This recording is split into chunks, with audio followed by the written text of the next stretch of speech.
Hoy te voy a contar 5 historias reales de lugares malditos en México que no deberías visitar, a menos que no te importe traer algo de vuelta contigo. Lo que estás a punto de escuchar comenzó con un grito que nadie supo de dónde vino. A las 3 de la madrugada, en el límite entre México y Estados Unidos, 5 jóvenes cruzaron las rejas oxidadas de un hospital que todos los tijuanenses conocen, pero nadie se atreve a nombrar en voz alta. Entraron buscando vistas y seguidores, pero lo que encontraron entre los pasillos del San Gabriel, ese gigante de concreto que lleva décadas cerrado, fue algo que no pertenece a este mundo. El video que grabaron nunca se publicó completo, y uno de ellos jamás volvió a hablar. Lo que descubrirás hoy cambió para siempre la manera en que Tijuana mira sus ruinas. Porque en el interior de aquel hospital yacen archivos prohibidos, puertas encadenadas y voces que siguen pidiendo ayuda tras muros manchados de humedad. Antes de que termine esta historia, entenderás por qué las autoridades sellaron los sótanos y por qué los sobrevivientes firmaron acuerdos de silencio. Pero lo más perturbador quizá es que alguien dentro todavía respira. Suscríbete al canal y cuéntanos desde qué ciudad nos estás viendo. Tu comentario nos ayuda a seguir compartiendo historias reales impactantes. Era un viernes al anochecer cuando Ángel, líder del canal Exploración MXU, reunió a su equipo frente a la verja oxidada del antiguo Hospital San Gabriel, en la Colonia Libertad.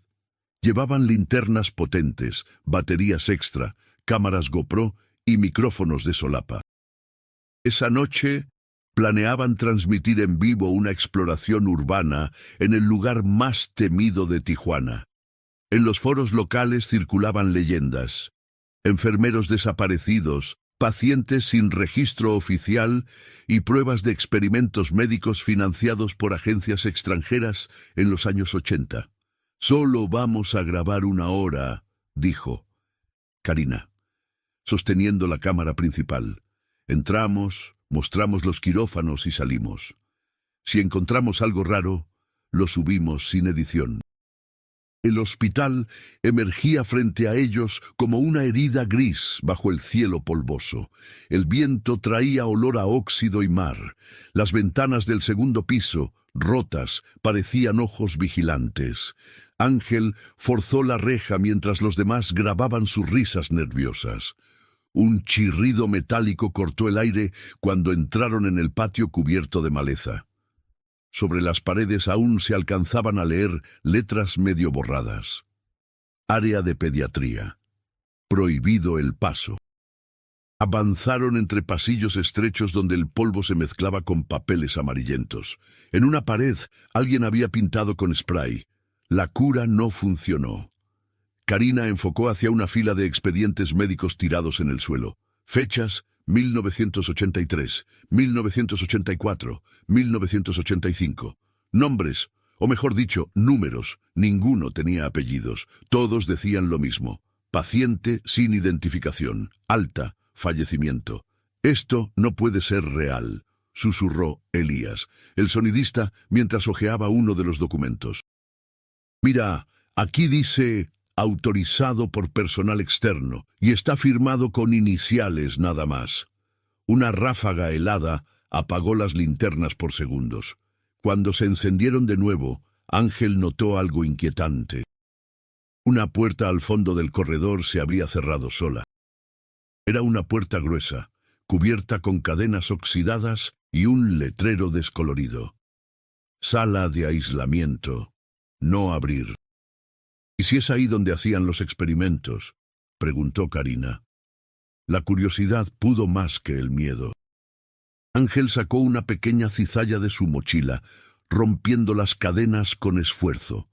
Un olor rancio y húmedo escapó del interior. Dentro había camillas volcadas, botes con etiquetas en inglés y sobre una mesa metálica, frascos de vidrio con algo flotando. Pedazos de órganos resecos, como si alguien los hubiera conservado hace décadas. De pronto, el micrófono de Elías comenzó a captar un zumbido que se transformó en una voz femenina distorsionada. «No abras otra vez».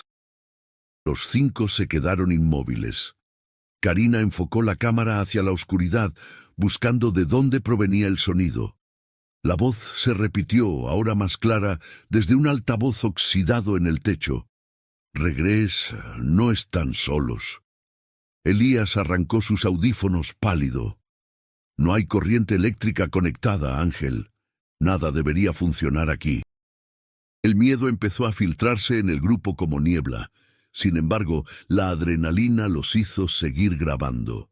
Cuanto más avanzaban, más puertas encontraban selladas con cadenas y candados. Algunas tenían marcas hechas con cuchillos, otras manchas que parecían huellas de manos ensangrentadas.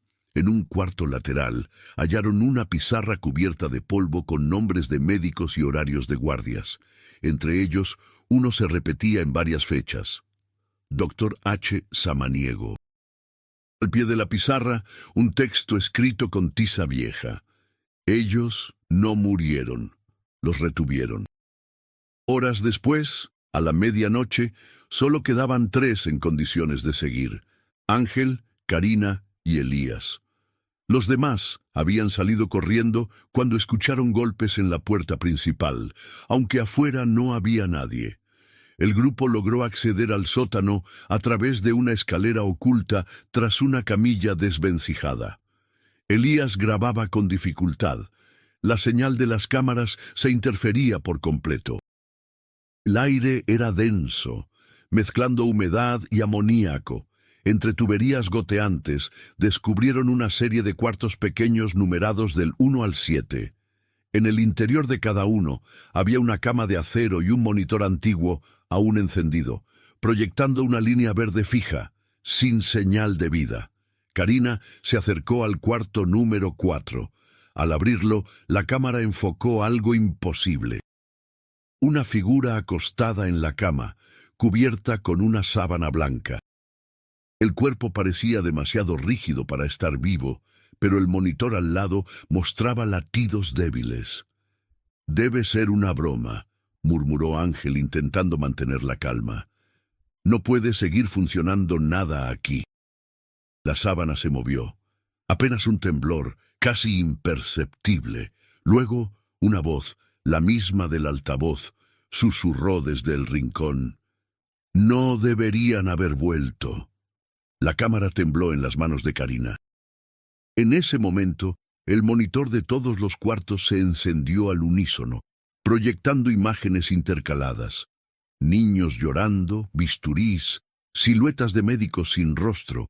En una de las pantallas apareció el rostro de una niña, con ojos completamente negros, mirando directamente al lente.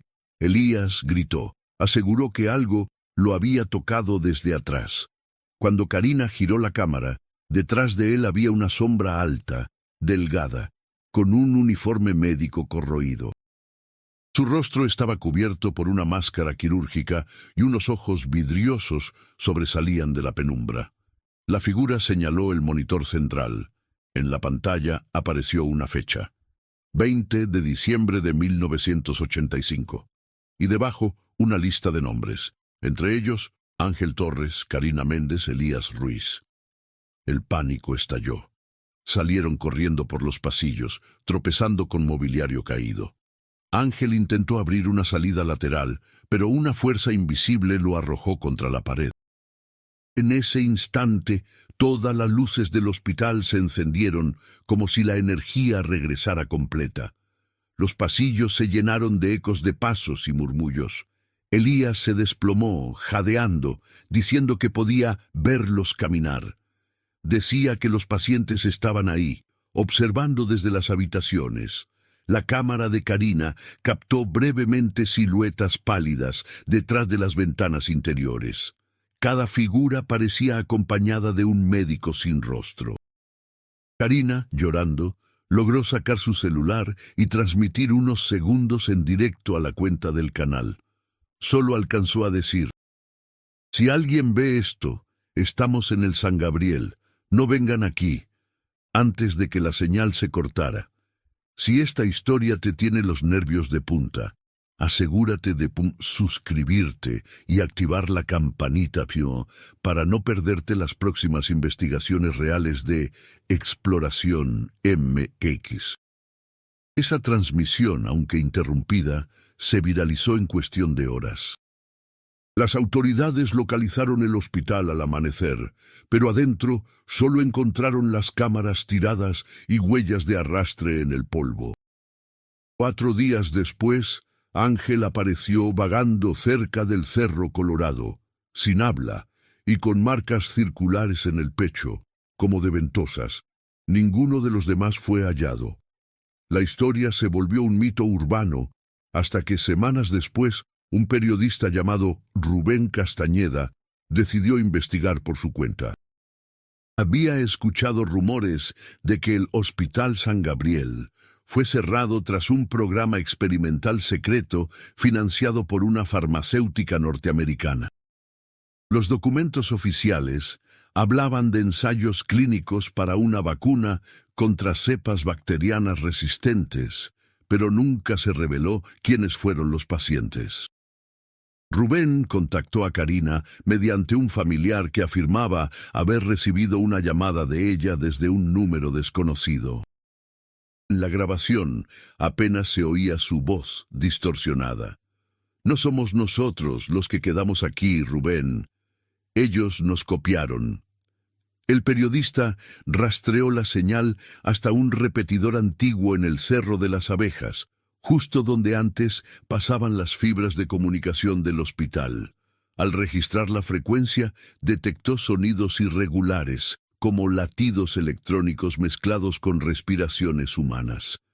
Decidió ingresar de noche, acompañado solo por una cámara térmica y un grabador digital.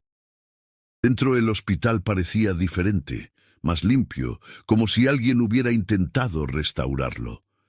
En los muros había huellas frescas de manos y un olor a desinfectante llenaba el aire. Aún así, el silencio era opresivo. En el área de pediatría, Rubén vio sombras pequeñas moverse rápidamente, jugando entre ruinas.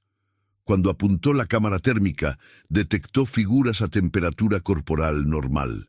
Sin embargo, en el visor óptico no había nadie. Avanzó hasta el sótano. Los monitores seguían encendidos. Esta vez proyectaban rostros nuevos, entre ellos el suyo. Un eco metálico se expandió. Rubén Castañeda. Ingreso autorizado. El grabador captó ruidos electrónicos y una voz idéntica a la de Karina. Ayúdanos a cerrar la puerta. Si la dejas abierta, ellos saldrán. Rubén corrió, pero algo lo detuvo. Las rejas de salida estaban cerradas desde fuera. Su linterna iluminó por última vez la puerta que decía sala de aislamiento. Detrás, escuchó risas infantiles mezcladas con toses profundas. Grabó hasta que la batería se agotó. Solo su grabadora fue encontrada días después, con un archivo final de 3 minutos. En él, tras un largo silencio, se oye su voz murmurar. Los que murieron aquí no se fueron, nos están copiando. Los informes policiales jamás se hicieron públicos. A la par, una serie de cuentas en redes comenzó a publicar fragmentos inéditos de aquella transmisión inicial del canal Exploración MX. En uno de los clips puede verse a Ángel, ya con el pelo canoso, aunque el video supuestamente era reciente, sosteniendo una cámara y diciendo: «Hoy continuamos desde el San Gabriel. No tengan miedo». Muchos creyeron que era un montaje. Otros juraron que el video tenía metadatos de fecha actual. Pero un detalle congeló a los expertos. El reflejo en el lente mostraba al mismo grupo detrás de él, aunque los investigadores nunca los hallaron. Gracias por ver y escuchar hasta este punto. Si esta historia te estremeció, compártela con tus amigos y familiares. Tal vez alguien más pueda reconocer las voces que siguen resonando en los pasillos del San Gabriel. Rubén nunca regresó. El canal Exploración MX. Reapareció en línea una semana después, transmitiendo en vivo desde un lugar oscuro. Solo un mensaje se repetía en bucle sobre pantalla negra. Transmisión desde el interior del Hospital San Gabriel. Experimento reiniciado. Desde entonces, los vecinos aseguran que, en noches sin luna, se oyen altavoces encendiéndose solos, transmitiendo fragmentos de risas y gritos, mientras una luz verde parpadea tras los ventanales clausurados del viejo hospital. Y aunque el edificio esté oficialmente demolido, los policías que patrullan la zona dicen que, cada diciembre, el mismo sonido retorna. Como si alguien, desde dentro, siguiera grabando. La primera noche, cuando Clara escuchó los pasos detrás de la puerta de su habitación, creyó que era simplemente el eco de los pasillos húmedos del viejo hotel. Pero cuando la manija giró lentamente y una voz antigua le susurró, «¿Desean que prepare la habitación para la vigilia?», el corazón le tembló como si la luna hubiera caído sobre su pecho. En ese instante comprendió que algo estaba errado con aquel lugar, con sus paredes que olían a cera de velas y sus retratos que parecían observarlos en silencio.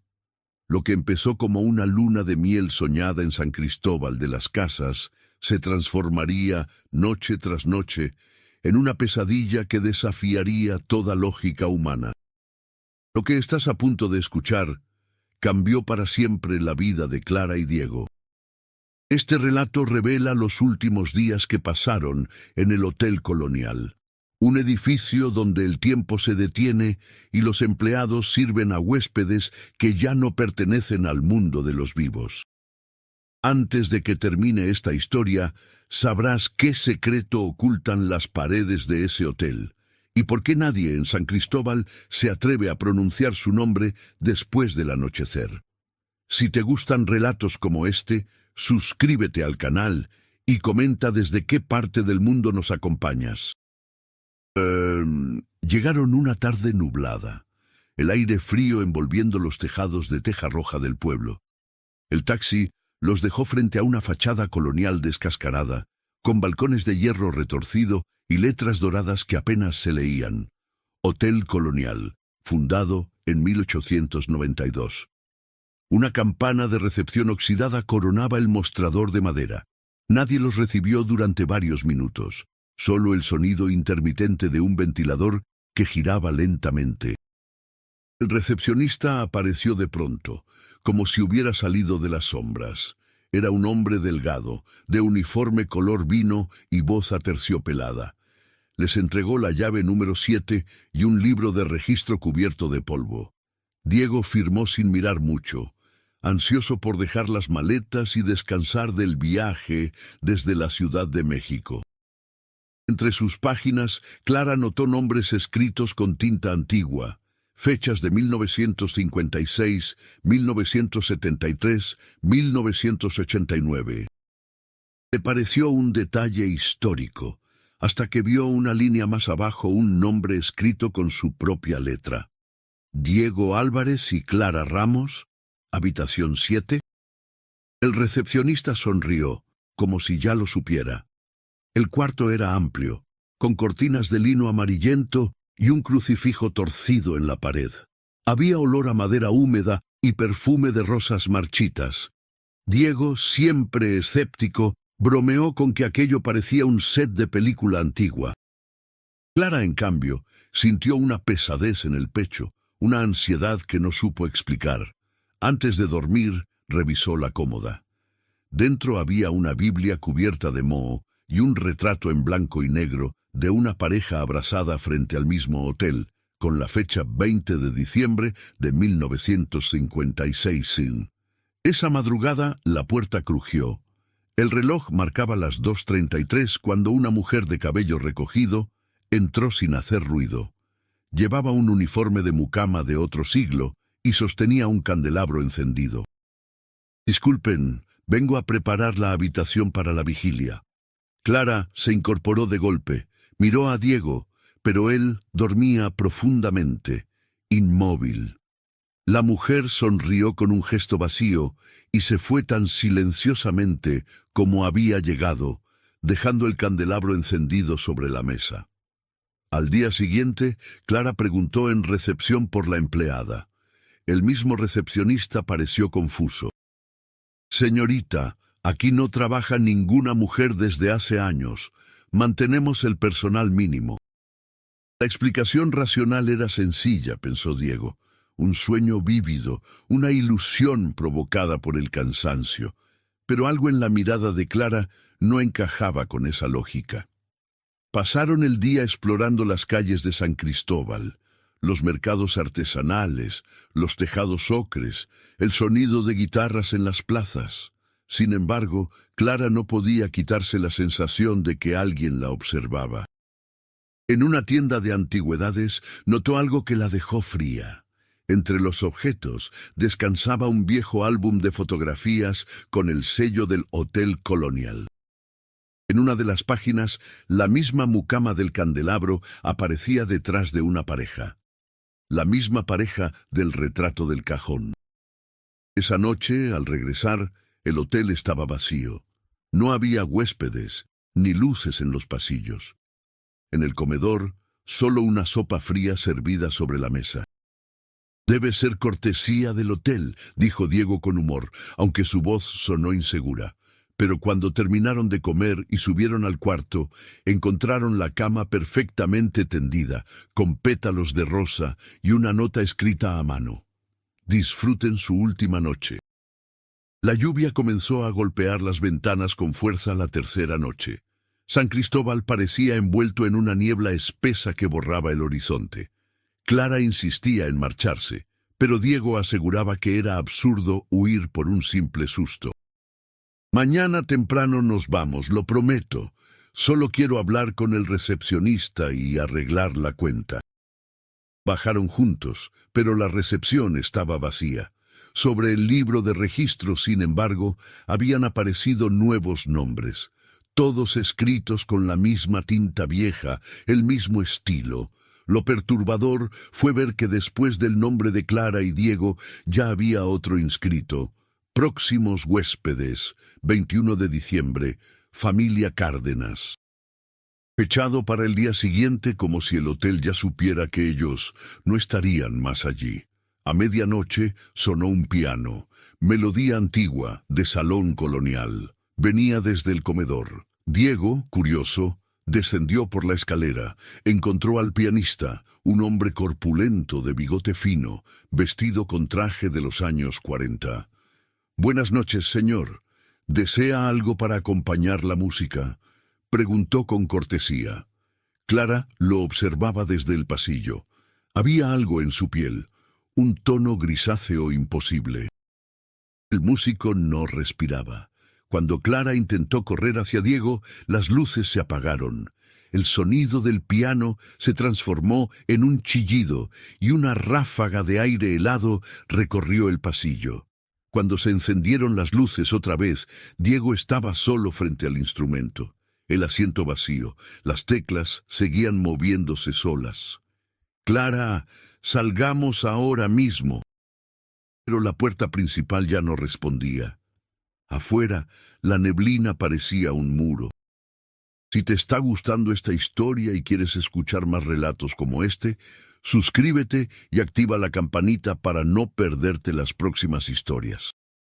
Intentaron romper una ventana, pero detrás del cristal solo había oscuridad líquida, como si el pueblo hubiera desaparecido. Clara retrocedió asustada cuando una figura apareció reflejada. La misma mucama, de pie detrás de ellos. Sostenía el candelabro con llama azulada. La vigilia empieza ahora. Y la noche los tragó. Clara despertó horas después, o tal vez días.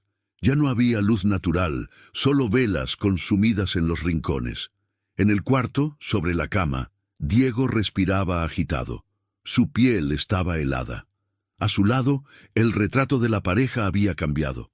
Ahora sus rostros eran los de ellos. «Diego, mira esto». Pero él no reaccionó. Murmuró algo en sueños, un susurro entrecortado. No podemos irnos, ya firmamos. En ese instante comprendió el error. El libro de registro no era un documento de huéspedes. Era un contrato, una especie de pacto con el lugar. Clara corrió hacia el pasillo buscando una salida. Las paredes parecían alargarse. El papel tapiz respiraba.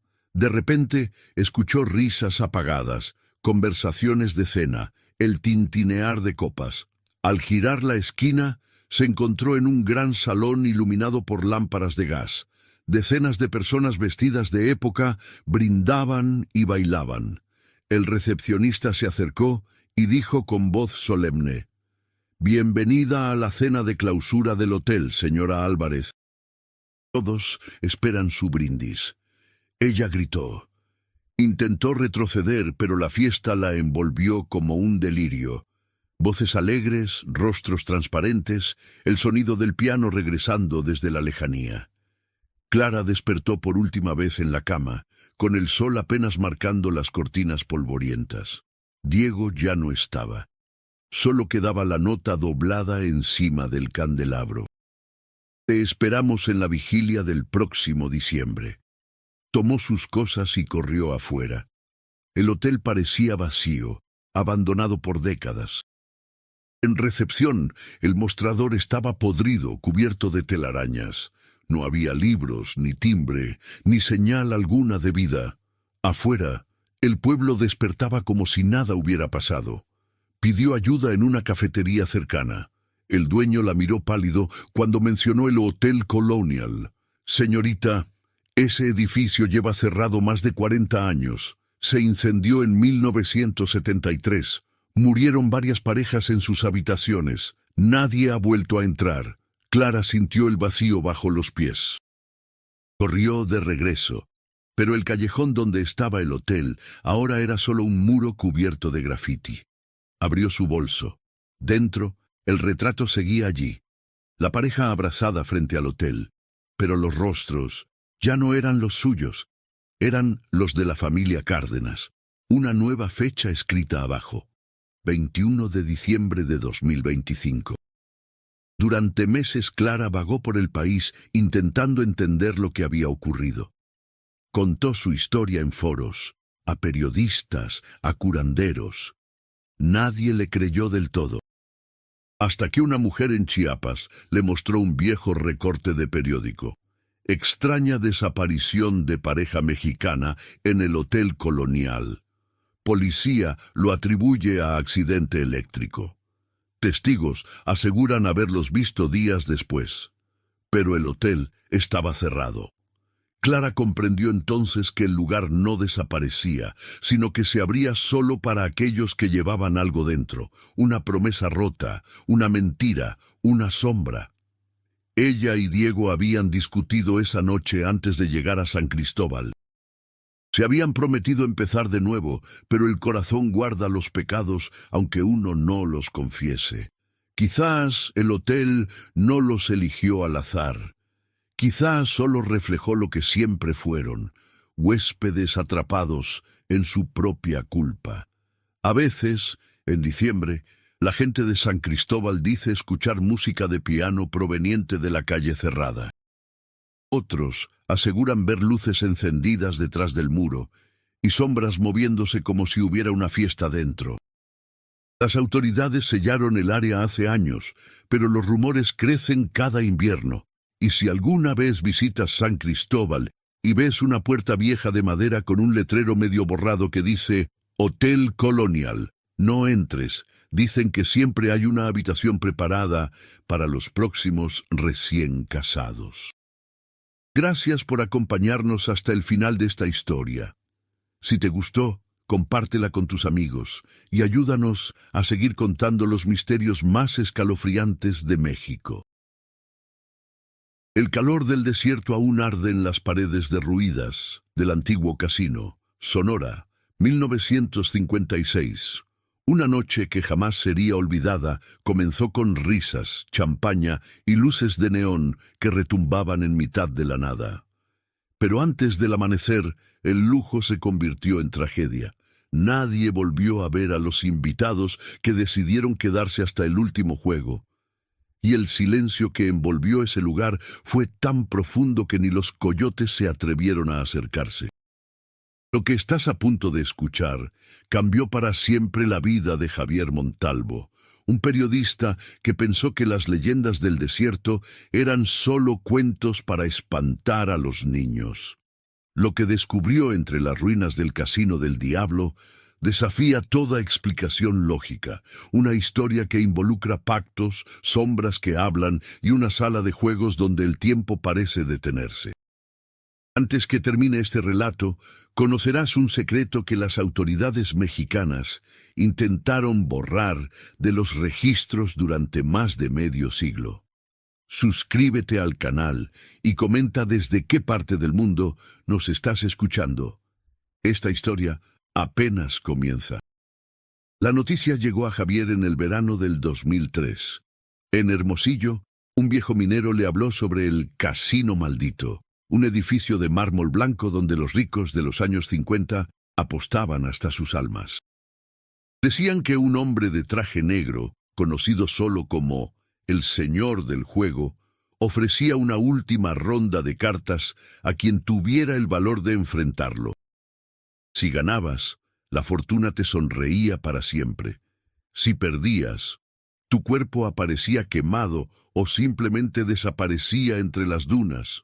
Intrigado, Javier viajó hasta el poblado fantasma de Santa Rosalía del Desierto, donde, según los ancianos del lugar, el casino aún estaba en pie. El camino era una línea interminable de arena, viento caliente y restos oxidados de autos abandonados.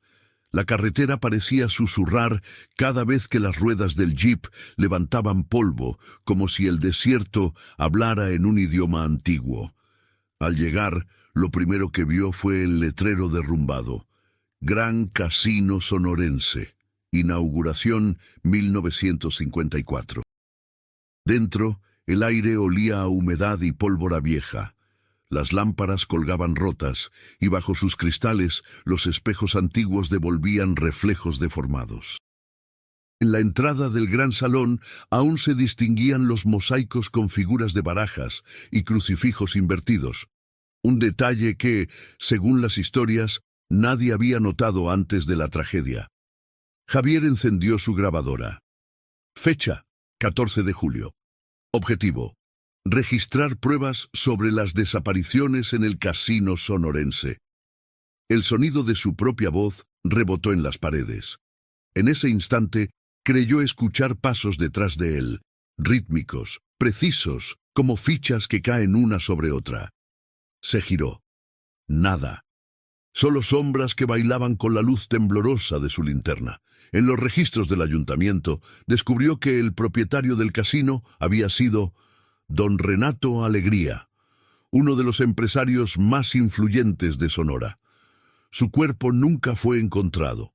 Entre 1954 y 1957 se registraron 14 desapariciones relacionadas con el lugar. Las familias de los desaparecidos recibían un mismo mensaje anónimo: no busquen, el juego terminó. Cuando el sol cayó, Javier decidió acampar dentro del salón principal. Alrededor de la medianoche, mientras revisaba viejas fotografías, las luces del techo se encendieron solas, sin gasolina, sin electricidad. Una voz masculina resonó suave, casi elegante. ¿Desea jugar una última partida, señor Montalvo? El periodista congeló el aliento. Frente a él, en el centro del salón, una mesa de póker brillante se había materializado como un espejismo. En una de las sillas, un hombre alto, impecablemente vestido con un traje negro, lo observaba con una sonrisa de humo. Sus ojos, profundos y antiguos, reflejaban el fuego de un infierno invisible.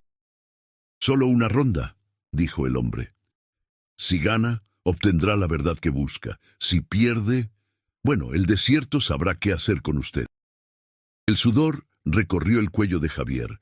No sabía si estaba soñando o atrapado en una alucinación. Se sentó.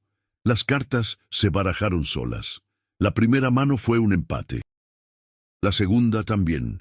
En la tercera, el periodista vio destellos de los rostros de las personas desaparecidas reflejados en las cartas. Un niño llorando, una mujer rezando, un cuerpo en llamas bajo la arena. ¿Qué eres?, susurró Javier. Un demonio. El hombre sonrió, mostrando dientes tan blancos que parecían cuchillas. Soy lo que todos los hombres buscan cuando apuestan, el final de su miedo. El reloj marcó las 3 de la madrugada. El aire se volvió más pesado, como si la realidad se torciera. Javier tiró sus cartas. 4 ases, ganó, pero el silencio que siguió fue peor que cualquier derrota. El hombre de negro se levantó lentamente, inclinó la cabeza y con una voz que retumbó como trueno lejano dijo: «El juego continúa, siempre». Al amanecer, Javier despertó solo. La mesa había desaparecido. Su grabadora mostraba interferencias, pero entre el ruido metálico, una frase repetida una y otra vez se distinguía con claridad. El juego continúa. Durante meses, Javier intentó escribir sobre lo ocurrido, pero cada versión del artículo terminaba con las frases borradas o distorsionadas. Su editor, un hombre curtido y escéptico, decidió acompañarlo de vuelta al casino. Sin embargo, al regresar, el edificio parecía distinto. Las ruinas habían crecido y donde antes había puertas, solo quedaban muros de piedra seca. «Esto no puede ser», murmuró el editor, palpando la pared sólida donde Javier aseguraba que existía la entrada. En ese momento, un anciano que pasaba con un burro los observó y se detuvo. «Buscan el casino, ¿verdad?», preguntó con una voz quebrada. «Ya no se aparece a todos, solo a los que el señor de negro invita de nuevo». Los hombres lo siguieron hasta su cabaña en las afueras del poblado. Allí, sobre una mesa de madera, el anciano desplegó una vieja fotografía amarillenta. Mostraba la inauguración del casino en 1954. Entre los invitados, rostros sonrientes, vestidos elegantes, y al fondo, el mismo hombre del traje negro. «¿Lo ve? No ha envejecido ni un día», dijo el anciano. «Estuvo aquí antes de que naciéramos y seguirá cuando no quede nadie». De repente, una ráfaga violenta abrió las ventanas y la foto salió volando hacia la fogata. Pero antes de arder, Javier alcanzó a leer una nota garabateada en la parte trasera. «El juego solo termina cuando nadie recuerda lo que ocurrió aquí. Si estás disfrutando esta historia, no olvides suscribirte y activar la campanita para no perder los próximos relatos del canal». Aquella noche, Javier soñó con el casino intacto. En su sueño, los croupiers rieron, las copas tintineaban, y el hombre de negro lo observaba desde el bar. Cuando despertó, la sensación de haber respirado humo persistía. Miró sus manos. Una ficha dorada descansaba en su palma. Tenía grabado un número: 77. A partir de ese día, comenzaron las llamadas sin línea. Voces que repetían su nombre. Gente que decía haberlo visto entrar al casino, aunque nunca había salido de casa. Desesperado, buscó en los archivos nacionales y halló algo imposible. Su propio nombre aparecía en la lista de desaparecidos del 16 de julio de 2003, un día después de su visita inicial al desierto. Su editor encontró su cámara semanas más tarde, enterrada cerca de Santa Rosalía. En la cinta final, Javier filmaba su entrada al edificio, pero al reproducir el video, el periodista no aparece. Solo se ve la puerta del casino abriéndose sola, y una voz que murmura: «Bienvenido de nuevo, Montalvo». En Hermosillo, 2012. Un grupo de estudiantes de historia decidió grabar un documental sobre leyendas urbanas. Llevaban cámaras, drones y detectores de movimiento. Querían pruebas, no cuentos. Entre las locaciones elegidas, una destacaba: las ruinas del casino sonorense. Cuando llegaron, encontraron un edificio diferente al que las fotografías antiguas mostraban. Parecía recién construido. Las luces de neón titilaban en la fachada, y desde dentro se oía música de los años 50. Pensando que era parte del espectáculo, entraron grabando. A cada paso, los jóvenes notaban olores a perfume, risas y copas que chocaban. El lugar estaba lleno, como si el tiempo hubiese retrocedido. Una mujer con vestido rojo los saludó. «Bienvenidos, ¿jugarán esta noche?» El más escéptico del grupo, Darío, respondió entre risas. «Claro, ¿por qué no? Un par de manos para el recuerdo». La mujer los condujo hasta la misma mesa de póker que Javier había descrito en sus notas. En la cabecera, un hombre con traje negro los esperaba. Empieza la partida. Nadie recuerda qué ocurrió después. Solo se hallaron las cámaras, aún grabando, mostrando la sala vacía. En el audio, segundos antes de que el video se cortara, se escucha la misma voz. El juego continúa, siempre. Los medios locales calificaron el caso como desaparición colectiva. El casino fue sellado.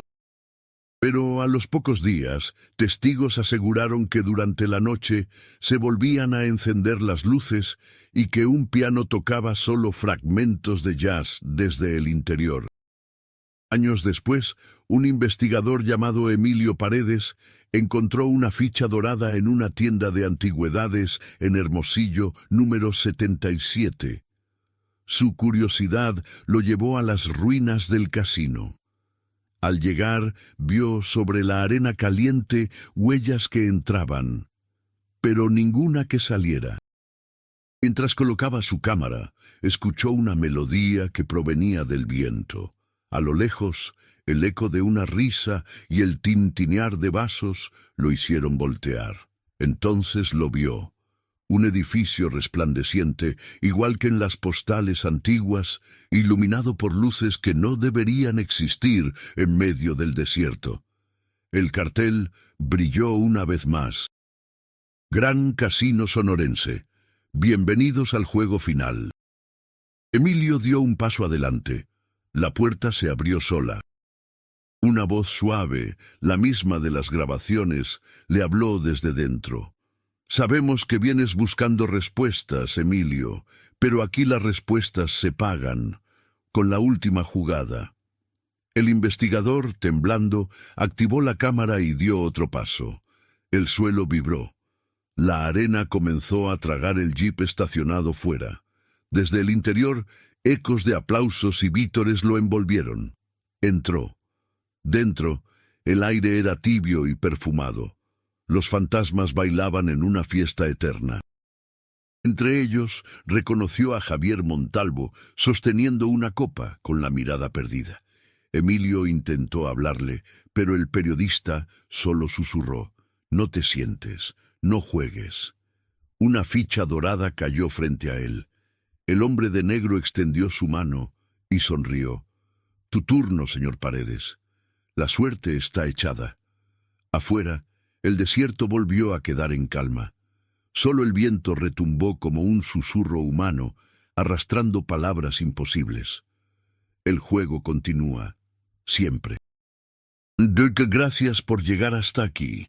Si esta historia te estremeció, compártela con alguien valiente y ayúdanos a mantener vivas las leyendas del México profundo. Dicen que el agua guarda memorias, pero nadie imaginó que también podría devolverlas.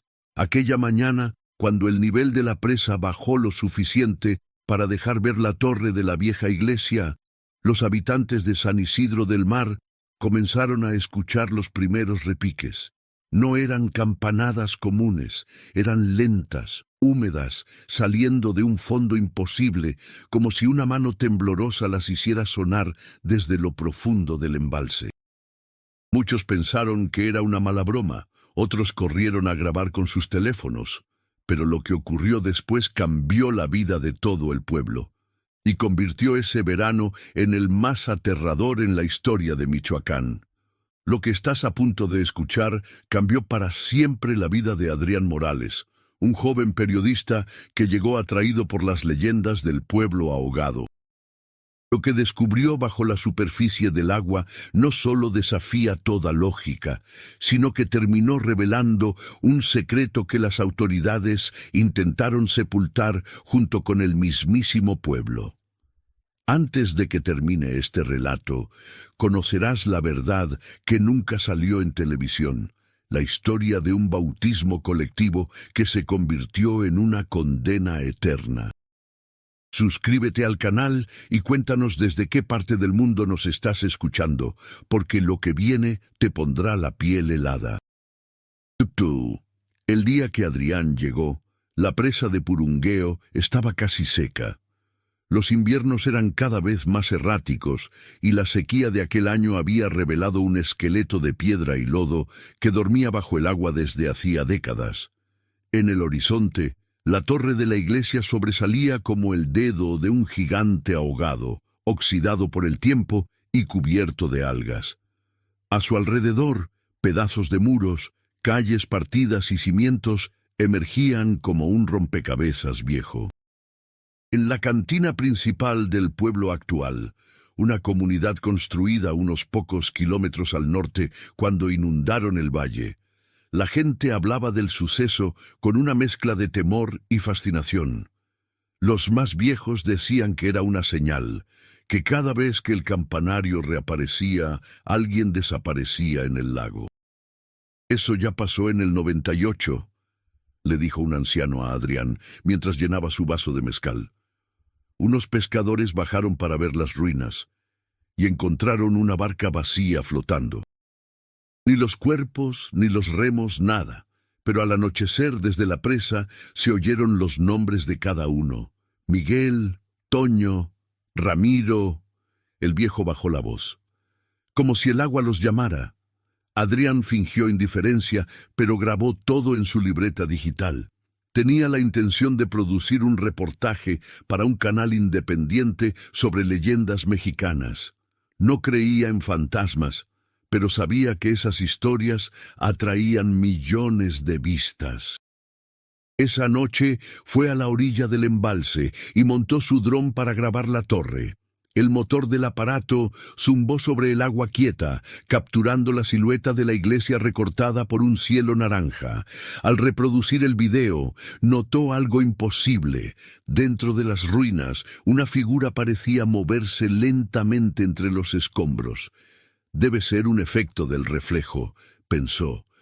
Pero cuando amplió la imagen, distinguió un rostro borroso, pálido, que levantaba la vista como si lo mirara directamente. Esa noche apenas durmió.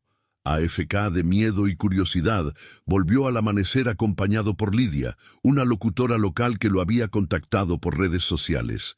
Ella le contó que su abuelo había nacido en el pueblo antes de que lo inundaran. Mi abuelo decía que el padre del pueblo se negó a abandonar la iglesia, que el agua me lleve si es su voluntad, fueron sus palabras. Lidia miró el horizonte. Y el día que las compuertas se cerraron, las campanas siguieron sonando bajo la corriente. A bordo de una lancha prestada, ambos se acercaron hasta donde las piedras emergían. Era difícil distinguir los límites del antiguo pueblo, pero el aire se sentía distinto allí, más pesado, más cargado. En el centro, las paredes del templo resistían como un esqueleto de coral.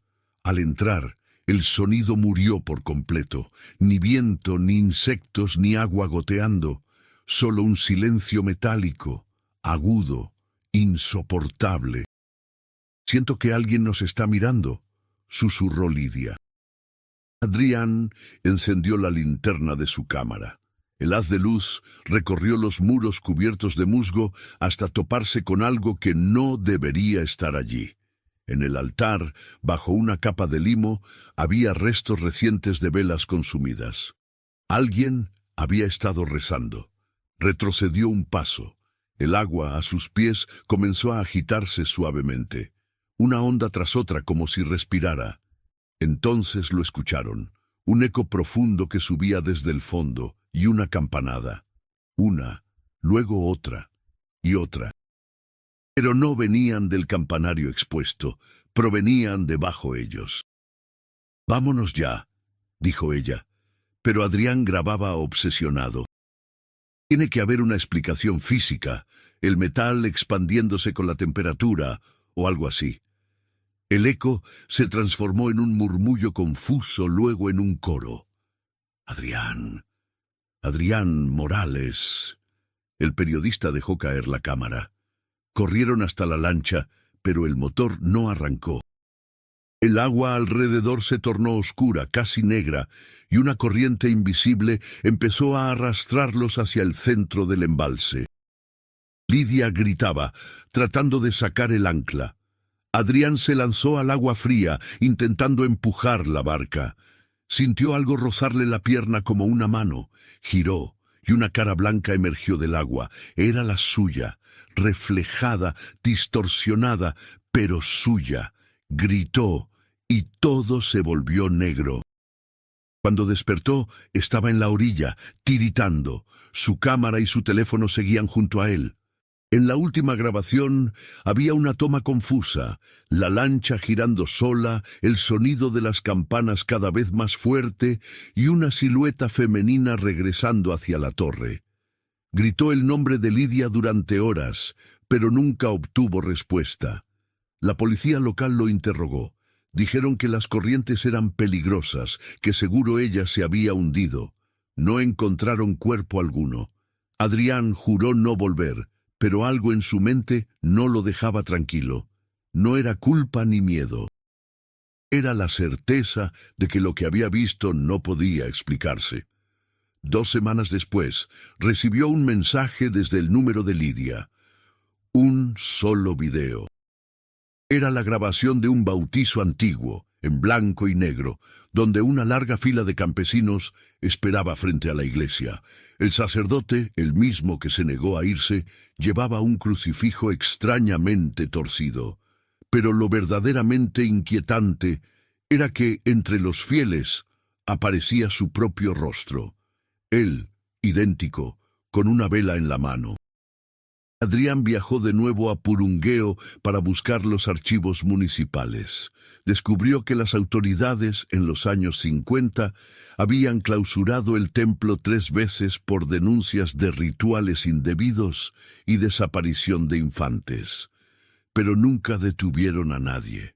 Cuando finalmente decidieron construir la presa, no fue por necesidad hidráulica, sino para enterrar el escándalo. El periodista pensó en publicar todo, pero el miedo lo superó. Las noches comenzaron a volverse insoportables. Soñaba con agua subiendo por las paredes, con voces susurrando su nombre, con campanas que marcaban una misa eterna. En cada sueño veía a Lidia bajo el agua, con los ojos abiertos y una expresión serena, como si no quisiera ser rescatada. Decidió regresar una última vez. Esta vez no llevaría cámaras. Solo quería entender. Era medianoche cuando las luces del pueblo se apagaron por completo. Caminó hasta el borde del embalse y vio la torre, oscura contra el reflejo lunar. Entonces escuchó el murmullo, su propio nombre mezclado con otros. Detrás de cada voz parecía haber un rostro que conocía. Si estás disfrutando esta historia, suscríbete y activa la campanita para no perderte los próximos relatos reales de terror. El agua estaba quieta como un espejo negro. Adrián dio un paso, luego otro, convencido de que debía enfrentarlo. A cada metro el suelo se hundía un poco más, pero él seguía. El viento se detuvo. De pronto, el agua comenzó a mostrar imágenes. El pueblo vivo, las calles secas, la plaza llena. Era como mirar el pasado reflejado. Vi familias preparándose para una misa, el sacerdote levantando la cruz torcida y niños mirando sonrientes, hasta que sus rostros se derretían en sombras. De entre esas sombras apareció Lidia, empapada, los ojos grises como el fondo del embalse. «No busques más», dijo. «Ellos me eligieron. No fue accidente. Fue promesa». «¿Qué promesa?», balbuceó él. Ella extendió una mano. «Seremos parte del agua, Adrián. Así el pueblo nunca morirá». El viento rugió. Las campanas sonaron con violencia y una columna de agua se alzó detrás de ella, tragándolo todo. Adrián intentó retroceder, pero el fango lo sujetó hasta la cintura. Bajo el agua sintió las manos, docenas de ellas, arrastrándolo hacia el fondo, susurrando oraciones incomprensibles. La última voz que escuchó fue la suya, repitiendo aquellas palabras: «Que el agua me lleve si es su voluntad». Esa misma noche, las compuertas de la presa se abrieron repentinamente, liberando miles de litros que arrasaron varios kilómetros aguas abajo. Nadie supo explicar por qué. Los ingenieros aseguraron que los controles estaban intactos. Solo encontraron una cámara sumergida en la orilla con una grabación fragmentada y el sonido del agua gimiendo al fondo. Semanas después, la torre volvió a hundirse por completo. Los vecinos juraron oír campanas cada medianoche, sin viento ni lluvia. Algunos dicen que ahora las voces llaman otro nombre: Lidia, Lidia García. Otros aseguran haber visto algo en los reflejos del agua, un rostro nuevo entre los viejos, y cuando cada año la sequía regresa y la torre aparece de nuevo, siempre hay alguien que desaparece. Nadie quiere admitirlo, pero todos lo saben. El pueblo bajo la presa sigue lleno, habitado, rezando, esperando. Así termina la historia que Michoacán intentó enterrar bajo el agua. Gracias por haber escuchado hasta aquí. Si esta historia te estremeció, compártela con alguien que se atreva a mirar dentro del agua. Y cuéntanos qué parte te dejó sin aliento.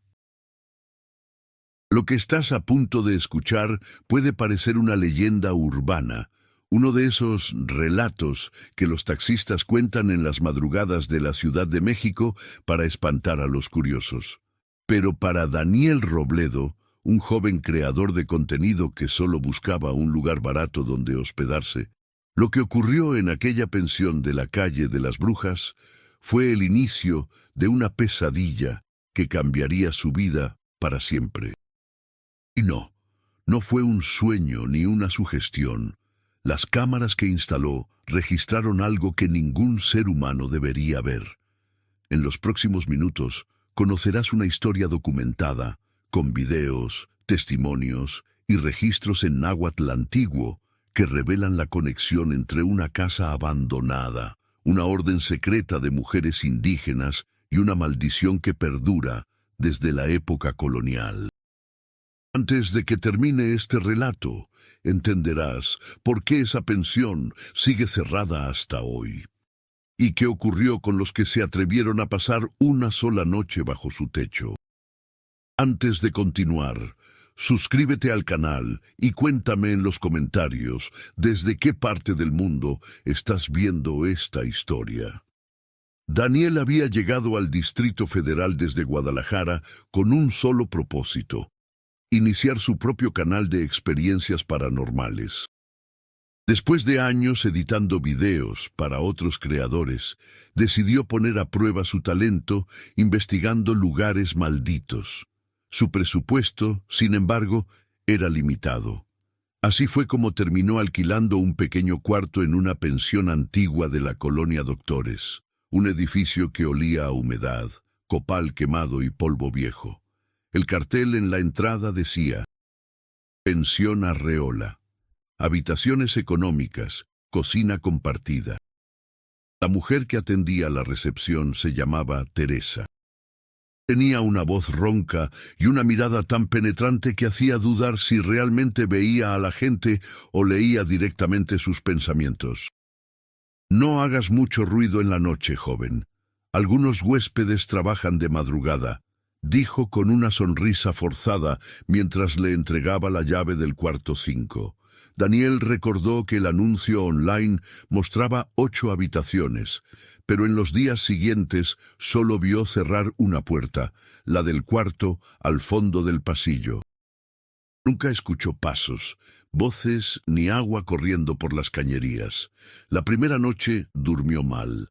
A la 1:43 de la madrugada, un murmullo lo sacó del sueño. Venía de las escaleras, un murmullo gutural como un rezo en una lengua antigua. Daniel encendió su celular y grabó el sonido, que luego describiría como una mezcla entre respiración y canto ancestral. Al acercarse a la puerta, notó que el aire del pasillo estaba helado, mucho más que el resto de la casa. Y en la pared frente a su cuarto, una sombra parecía moverse independientemente de la débil luz del foco. A la mañana siguiente, al revisar la grabación, el sonido era más claro. Totlatol. Una palabra que después descubriría significa nuestra palabra en náhuatl. Daniel lo subió a su canal, insinuando que quizás había grabado una manifestación sobrenatural. Nadie le creyó, hasta que una usuaria llamada Ixchel91 comentó: «Esa voz pertenece al canto de las brujas del Cerro del Judío. Si lo escuchas completo, puede marcarte para siempre». El comentario fue eliminado horas después, pero Daniel ya había decidido quedarse otra noche más. Durante el día exploró la colonia. Los vecinos apenas mencionaban la pensión. Un mecánico le confesó en voz baja que esa casa estuvo cerrada 15 años, y cada vez que alguien la abre, pasa una desgracia. La segunda noche preparó una cámara en el pasillo y otra en su cuarto, apuntando hacia la puerta. Dejó el equipo grabando y fingió dormir. A las 2:01 am, se escuchó un suspiro largo, casi humano. Luego, el sonido de pasos descalzos subiendo la escalera. La cámara captó una figura translúcida que se detenía frente a su puerta, alta, de cabello negro hasta la cintura, llevando una especie de túnica vieja manchada con barro. No tenía rostro. Daniel se levantó de golpe y la figura desapareció. Pero en la madera de la puerta, una marca en forma de espiral ardía como si acabara de ser grabada con hierro caliente. Al amanecer, Teresa ya lo esperaba en la cocina. «Le dije que no despertara a los que trabajan de noche», murmuró sirviendo café. «¿Quiénes son?», preguntó Daniel. La mujer lo miró fijamente. «Los antiguos. Aquí nadie debería hablar cuando ellos pasan». Durante los 3 días siguientes, Daniel intentó razonar lo ocurrido. Editó los videos y descubrió un detalle horrendo. Detrás de la figura, al fondo del pasillo, se veían rostros multiplicados, reflejados en el espejo del baño. Pero solo uno de esos rostros era humano. Los demás parecían esculturas deformadas con los ojos abiertos, inmóviles, como máscaras rituales. Buscando respuestas, acudió a la Biblioteca Nacional y halló un expediente de 1897 que mencionaba una casa en la calle de las Brujas, donde se habían encontrado restos de mujeres asesinadas en rituales de preservación del alma. Los colonizadores, según el informe, habían quemado a 13 de ellas vivas, y su líder juró que volverían a reclamar su voz perdida. Los documentos coincidían con la dirección exacta de la pensión. Esa noche, Daniel decidió hacer una transmisión en vivo. Tituló el video: «Pasé la noche donde grabaron el rito de las brujas del Cerro del Judío, en vivo». Miles de espectadores se conectaron. Durante los primeros minutos, solo se oían grillos y el viento chocando contra las ventanas. A las 2:40 de la madrugada, las luces empezaron a parpadear. Una risa femenina retumbó en los altavoces. El chat se llenó de mensajes de pánico. Daniel giró la cámara hacia el pasillo, pero el celular se le cayó. Del otro lado de la puerta se veía una sombra proyectada en el suelo, con forma de 3 mujeres, sus manos moviéndose al compás de un cántico en náhuatl. «Ehuatl tlen, Tzihuatotocayotl». «Tú que quebraste la voz de la mujer». Una corriente helada barrió el cuarto. Los espectadores oyeron un golpe seco, luego gritos y finalmente la pantalla quedó en negro. Nadie supo qué pasó después. Si estás disfrutando esta historia, Recuerda suscribirte y activar la campanita para no perder los próximos relatos paranormales. Tras desaparecer del mapa digital durante casi una semana, Daniel fue hallado por la policía local en un terreno baldío a 3 cuadras de la pensión. Estaba deshidratado y en estado de shock. No recordaba su nombre ni cómo había llegado allí. Lo único que repetía era una frase ininteligible en náhuatl. Las autoridades lo internaron en el Hospital Psiquiátrico Fray Bernardino, donde permaneció incomunicado. A los pocos días, un inspector llamado Agustín Landa visitó la pensión para cerrar la investigación. Llevaba consigo los dispositivos de grabación de Daniel. Al revisar las imágenes del pasillo, notó algo que ningún informe policial mencionó jamás. En el reflejo del espejo, la figura de Teresa, la encargada, permanecía inmóvil viendo a la cámara, pero su cuerpo no proyectaba sombra alguna. Intrigado, Landa buscó el registro de propiedad del edificio. Descubrió que la pensión Arreola estaba a nombre de una tal Teresa Huitzilán, fallecida en 1912. El documento original incluía su firma a tinta y era exactamente igual a la que constaba en el contrato de alquiler firmado por Daniel Robledo en 2025. La noticia nunca se publicó. El caso fue clasificado como evento sin evidencia verificable. Pero los videos del joven se filtraron en foros ocultos de Internet, donde los usuarios aseguran que, si se reproduce el sonido original con auriculares, detrás del canto en náhuatl puede escucharse una voz en español susurrando un nombre. Daniel, quédate con nosotras. Semanas después, un youtuber de Monterrey llamado Carlos Méndez anunció que había alquilado el mismo cuarto para continuar la investigación. En su primera y única transmisión en vivo, se lo ve hablando frente a la cámara, mencionando que el lugar estaba aún más frío que antes. A los 5 minutos, comienza a oírse un golpe en la pared y una respiración femenina junto a su oído. Carlos se detiene y pregunta, ¿quién está ahí? Teresa. La conexión se corta. El canal de Carlos desapareció al día siguiente. Todo su contenido fue borrado y su perfil declarado inactivo.